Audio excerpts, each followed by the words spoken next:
A lot of people think that only women do witchcrafts or love spells to get the men that they want, but a lot of men do it too. And I found that out because somebody who was close to me told me that they did it, and that was the person that I least. A lot of people are against black magic. I feel like in my case, though, it was justified. And before people start with the religious talk in the comments, save it. Before you judge me, make sure you are living a pure life. Hold on. She said what she said. Man, I'm just a messenger. Do something with it. It's just money coming to me easily. Money coming in and needing me. Money coming in repeatedly. Money coming, it's just money coming. It's just money coming to me frequently. Money coming in to be with me. Money coming in secretly. Money coming, it's just money coming. It's just money coming to me always. Money coming in all day. Money coming in all paid. Money coming. Story time submission. Let's go ahead and jump right into it.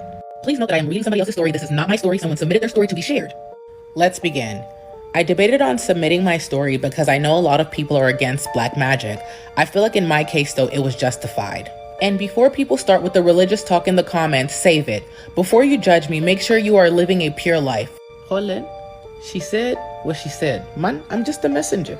But anyway, both my husband and I immigrated to the US from West Africa in our teens. We met in our early 20s and got married when I turned 26. 13 years and 3 kids later, we're in the process of finalizing our divorce. Black magic. Finalizing divorce. I'm sorry, man. It's giving chuck. It's giving chuck. But back to the story. When I was 37, I found out that my husband had been having an affair with a woman he worked with and that it had been going on for 2 years. You can imagine how I felt after finding this out. Of course, it led to a huge argument. Trigger warning, trigger warning, trigger warning. An argument that ended with me getting dragged by my braids. It was in that moment that I was like, that's it. So I packed our bags. Me and my kids went to go stay with my sister. He apologized and kept begging and pleading, but I was not budging. After a few days, the kids went back home, but I stayed with my sister. When my husband would go to work, I would go to the house and take care of the kids' needs, but I would always make sure that I was out of the house before he got back in. For a while, he respected the boundary, but then one day he came home early unannounced. When I asked him what was going on, he said he wanted to talk. Again, he begged and pleaded and asked what he could do to get me back. I kept saying nothing, and eventually he was like, I promise you that you'll come back to me and continue being the wife I have always known that you can be. At that time, I didn't think nothing of it. But oddly enough, it happened just like he said. A few months after, we were back together, but what was weird was that I felt like I could not say no to him, which was very strange. Not like I couldn't say the words no, but like I would always end up giving in to his will. Fast forward one day when his phone was ringing and I saw that it was his mom and I picked it up. I don't know what came over me because any other time I wouldn't even look twice at the phone knowing that it was his mom, let alone picking up that call. So basically, there's some drama with the mom. Okay, let's keep going. Some background. I did not have a close relationship with my husband's mother, as my husband told me that she did not like me and felt like that me and my family were beneath them. So outside of checking in here and there, sending pictures of the kids and attending things when I was invited, I kept my distance. Alrighty, time is running out. I will see y'all on. A lot of people think that only women do witchcrafts or love spells to get the men that they want, but a lot of men do it too. And I found that out because somebody who was close to me told me that they did it, and that was the person that I least expected to do something like that. And the reason why he told me, which I found was so weird, why he was even telling me in the first place, was because he wanted to try to prove to me that if he wanted to sleep with me, that he could do a spell to make me sleep with him. And I'm like, no, you can't. You cannot make me do nothing that I don't want to do. And if you do anything or try to do anything to make me want to sleep with you, that's witchcraft, that's manipulation. So he was showing me a picture of this girl that he was talking to, and was like, you know, she have a boyfriend or whatever. He said, but if I wanted her to sleep with me, I could. And he's like, if I wanted you to sleep with me, I could. And he starts to explain to me how he would go about doing it. He takes out his wallet and he shows me something in his wallet. It's like, I don't know what it was. It looked like some kind of gel paste thing. I don't know what it was. And he told me all he has to do is rub that thing and ask it for what he wants and it will do it. And he starts talking about how he does candle work. He has candles that he lights, and he would speak into the candles, and the candle flame will get bigger, and some whatever, some weird shit. And he's like, oh, but this is not evil because I use Bible verses. A lot of witches and warlocks, other people who do voodoo, they use the Bible to do evil. So then he's like, he could do something to make me dream of him, or any girl that he wants, to make them dream about him, like to plant himself in the dream, and he can have sex with the person in their dream, and that will make them want to have sex with him in real life. And I'm like, what kind of freaky voodoo ass shit is this? Like, why would you even want to do that? If you meet somebody and the person does not want to sleep with you, why would you go as far as trying to manipulate them spiritually to want to sleep with you?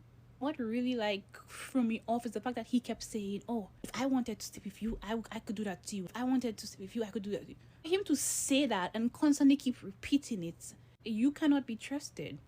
Because it's almost like you have it in your mind that you want to sleep with me. Because I'm not entertaining you in that way, you're willing to go as far as putting my name in a candle and speaking to the candle and rubbing your hand on some kind of thing to put yourself in my dream, to try to manipulate my dreams, or just manipulate me spiritually to try to get me to sleep with you. And after he tells me this, I'm looking at him weird. He's like, oh, don't look at me like that. I don't want you to think of me in no kind of way. I do think of you in a different type of way now, because I never thought that you would be that kind of person to do that. Because he doesn't look like the type of person to do that, a lot of people wouldn't think that he would do that. And that's why, as a woman too, as a man, you have to be careful who you sleep with, because you might be sleeping with somebody who might be dibbling and dabbling in some kind of weird spiritual, voodoo, ritualistic, occult kind of thing that you don't know about. And now, because you sleep with that person, you open yourself up to whatever it is that they're doing. After that day, I never spoke to him again. Because that just threw me off completely. And I think it was the next day I can't remember if it was a dream or a vision of a black Bible with a snake in it, and God reminded me of him when I saw that. So I don't really know what the significance of that is, but I think that was God's way of telling me that he wasn't using the Bible for good. He think that he is, but he was using the Bible for evil.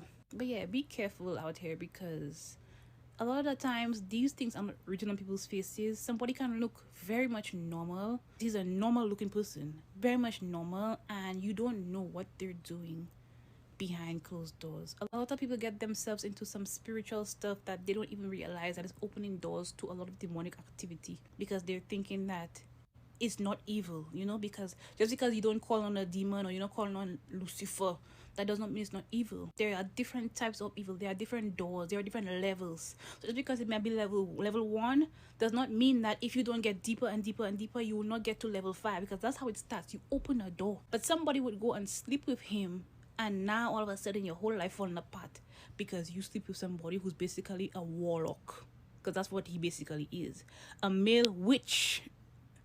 My husband put black magic on me. I found out, flipped it, and reversed it. Now, with that information in mind, you can imagine just how awkward the beginning of that conversation was. But picking up that call was probably one of the best decisions I've made, because it revealed so much to me. Turns out that the woman that my husband was having an affair with was one of 4 other women.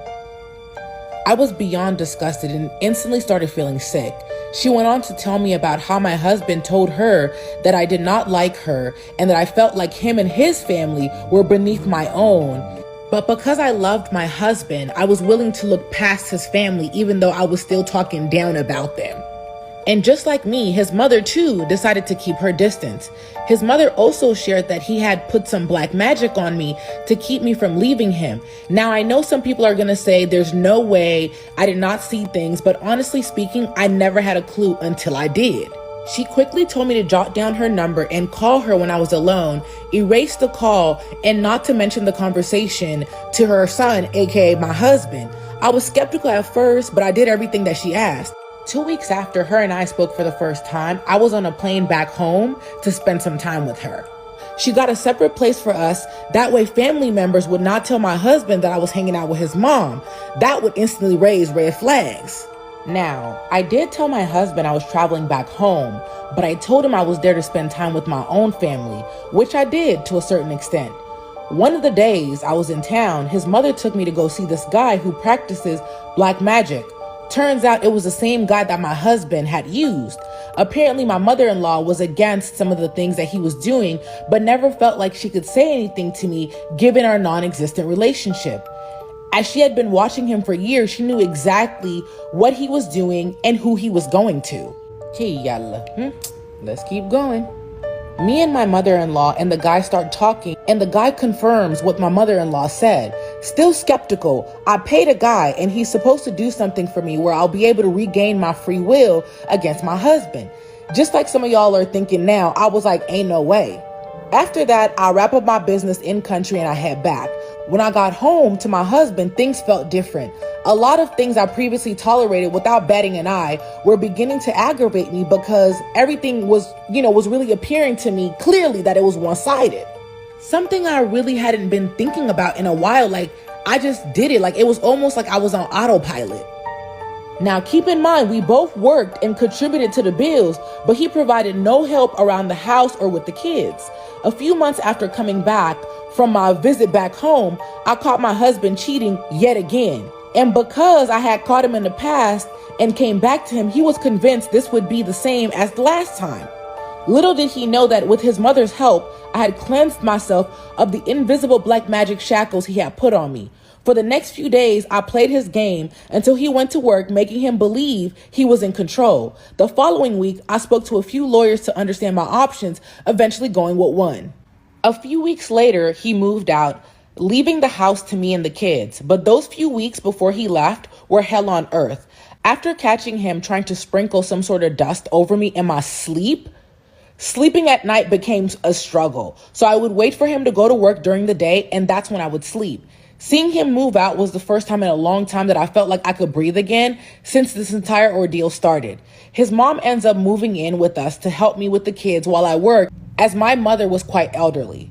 Her and I have grown very close over the last couple of months. Now that the divorce is just about finalized and I'm in a much more stable situation, my ex-mother-in-law will be traveling back home and the nanny that she has been helping me train will take over. Now, I know that not everyone believes in this, but in my situation, I genuinely believe that it saved me.